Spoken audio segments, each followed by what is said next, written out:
Okay. I got upset when I was taking the she was one around age and I couldn't get food. My mom was like, you can't, they're gonna eat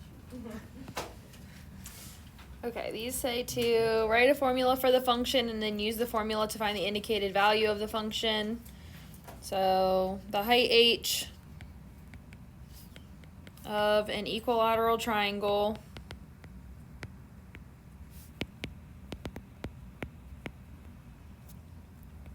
as a function of its side lengths, or sorry, side length s. I see how that could be. It was really close together on my paper. The height of an equilateral triangle. Wow, cannot spell. I always just draw a triangle. I'm running out the word. Of side length 3m. It's definitely an equilateral triangle, but it's a triangle. What I do.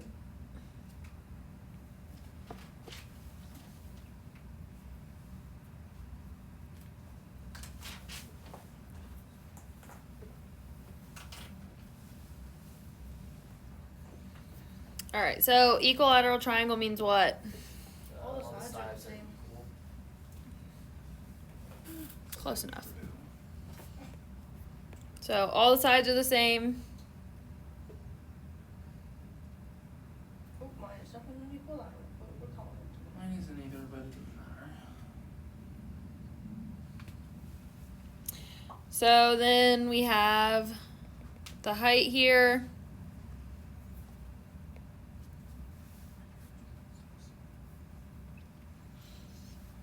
Now, what do you recognize about this?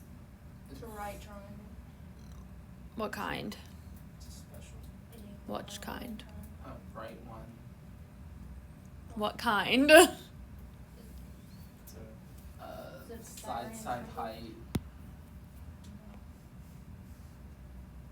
Whoa, that's not a right triangle. Isosceles? Wait, that means That the would two be sides like, are the same, right? That would be like How about a 30, 30, 60, 60, 90 90. triangle? Oh, yeah, that's definitely what I was thinking. All right, what do we know about the side lengths of a 30, 60, 90 triangle? it's like Isosceles. Yep, 1, 2, square root of 3.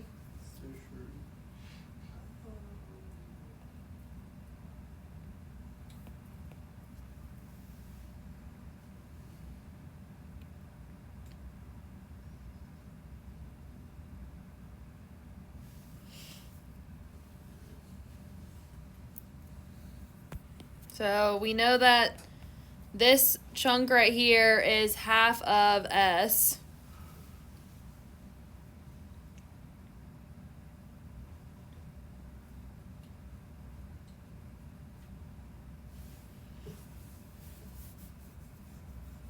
So we're kind of going to use this as a comparison here when we're doing this. So our height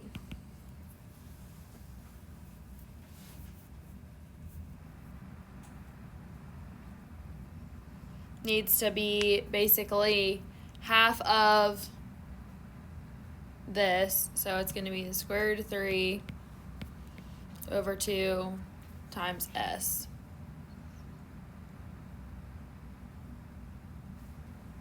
Why did you divide it by 2? Because it's 1/2. So it's like multiplying by 1/2 S. Basically, I just rewrote it. Okay.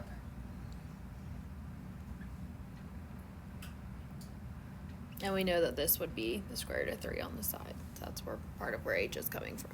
Gotcha. So then we want to know what happens when there's a side length of 3 meters. So basically we're just plugging in 3 for S. So H of 3 would be equal to 3 square root of 3 over 2. And then it's in meters.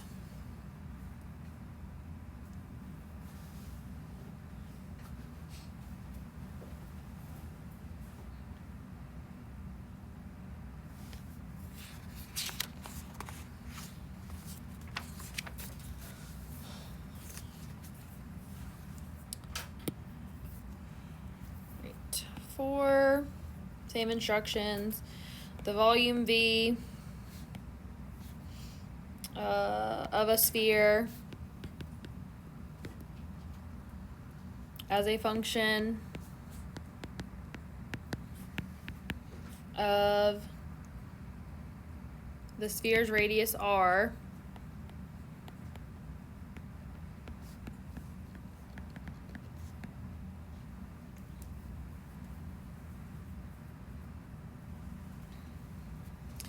and then we're looking at what we want to solve for is the volume of a sphere, it's hard to say,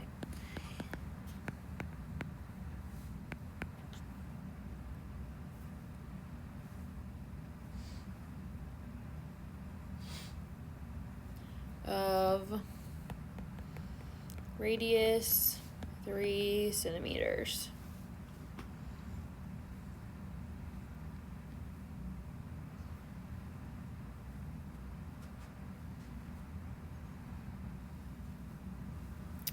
Anybody know what the volume of a sphere is?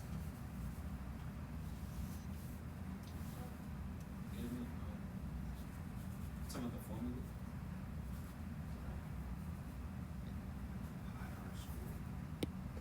IRH, I don't really know. Wait, isn't that like Forgot. circumference or something? Like, it's like There's a number here. 2. No. 1. No, that wouldn't make sense. 4. Almost. Almost. 4? 3.14. 4 over 3. Oh, wow. So, yeah, we're sure. How's that? Oh, wow. I definitely. Because you wasn't said thinking 4 and that. then you said 3, and so I was I like definitely almost. wasn't thinking 4 over 3. Huh. And then pi r cubed. What's the cube? That's ringing a bell. That's good. When you get to the AP exam, there's going to be a lot of volume formulas that you need to know. This will be one of them.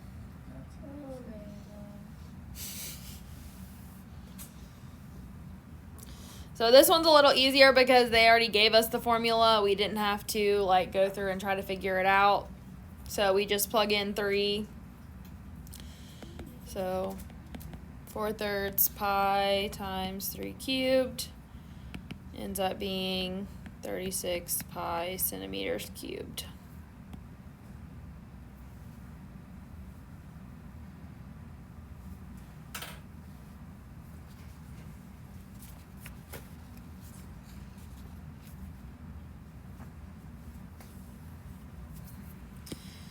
All right, identify the domain and range, sketch a graph of the function. I'm not so worried about us actually sketching the graphs right now, but if you want to like graph it on your calculator to look at it and make sure you know what kind of graph it is. But most of these you should have at least seen the parent function before, so you should have a general idea of what the graph will look like. So 6, y equals x squared minus 9. So what do you know about this graph? It's a parabola. What else do we know about it? It's like negative. In which direction? It's Like left or down? Down. Okay, down 9. What else do we know about it? What way does it open? Up. Opens up. Okay, so those are kind of the things that I would say think about as you're going through. If you're not gonna like actually sketch it or you don't want to plug it into your calculator, like think about those types of things when it comes to these problems. So, what is the domain of a parabola?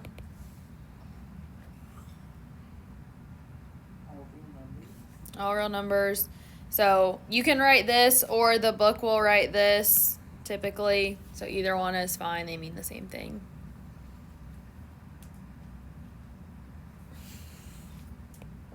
And then the range. If we said that it's shifted down 9 and it opens up, what was that going to mean about our range?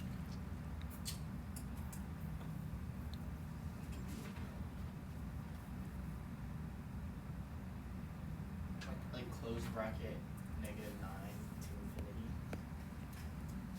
Yep. So it shifted down 9. Range is our y value, so anything from -9 and above will be included in that. Can you remind me how you know whether So if there's a positive in front, it opens up. If there's a negative, it opens down. Okay, got it. Assuming it's in standard form. Like,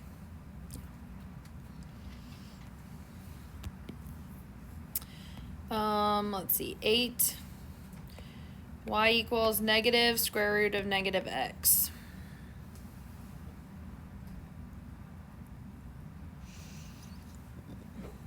In general, what does a parabolic, oh my goodness, a square root function look like?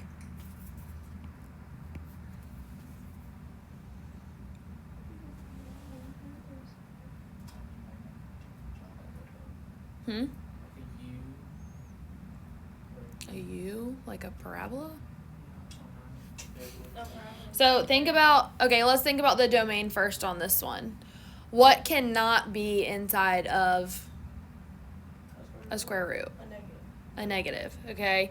So what are my x values going to have to be to get rid of that negative? Or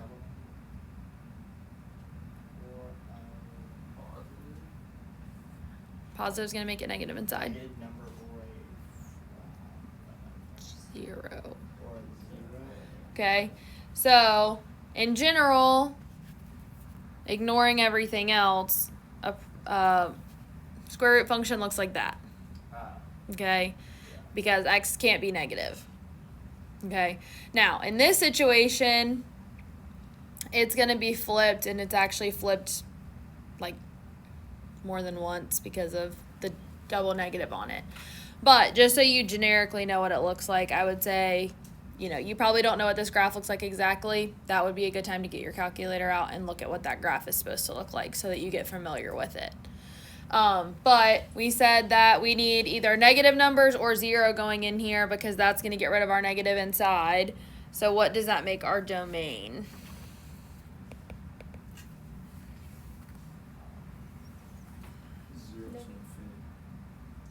That would be under this situation. Would it be 0 to negative infinity negative to 0? infinity to 0. Yep, negative infinity to 0. And the 0 is bracketed, right? Yep, it'll be closed because we can't include 0. Oh my gosh, my infinity sounds so bad. That makes me so sad. Look, it's like tilted. Whoa. Okay. Oh, that's nice. My calculator is dead. I was going to show you what the graph looked like, but you'll just have to do it on your own. Okay, I need batteries. It's good to know. Everything's just dying on me. All right, so basically what's going to happen to this graph is just like a parabola when you have a negative out front, how it flips it over. Basically, it's getting flipped over. So what values would the range take on then in that situation? If it was like, it's not exactly like this, it's flipped again, but I can't remember which way at the moment. So, but if that was the case, this red line, what would your range be? Would it be negative infinity to 0? Yep.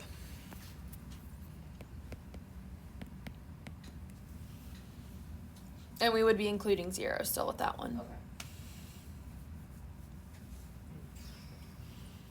Okay, now this is, again, not what this graph looks like. It just is generally what it looks like. It definitely flips that way. But the other, I think what it actually ends up being is this, but I don't want to say that exactly because I can't remember what the negative inside does to it right off the top of my head.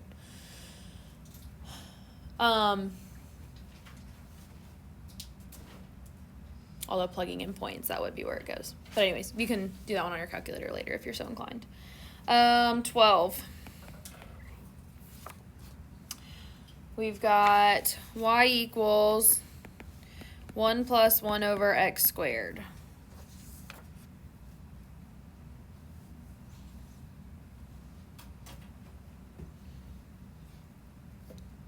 So we may not know what this graph looks like, but what do we know about this particular function? What x values are going to cause a problem, if any?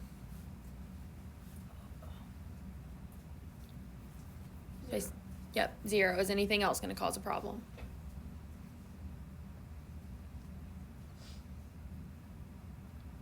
Might be a trick question. Well, you can't make it. So no. No, just 0. Okay, anything that makes the denominator 0, so in this case it would only be 0. So that means our domain would be what?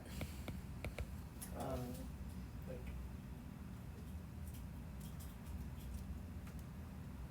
negative infinity Oh. excludes 0, and then 0 to infinity, and then what's that thing called? Union. Union. I made it obnoxiously large. I need to fix that. Yep, and you do not include 0, so it's parentheses.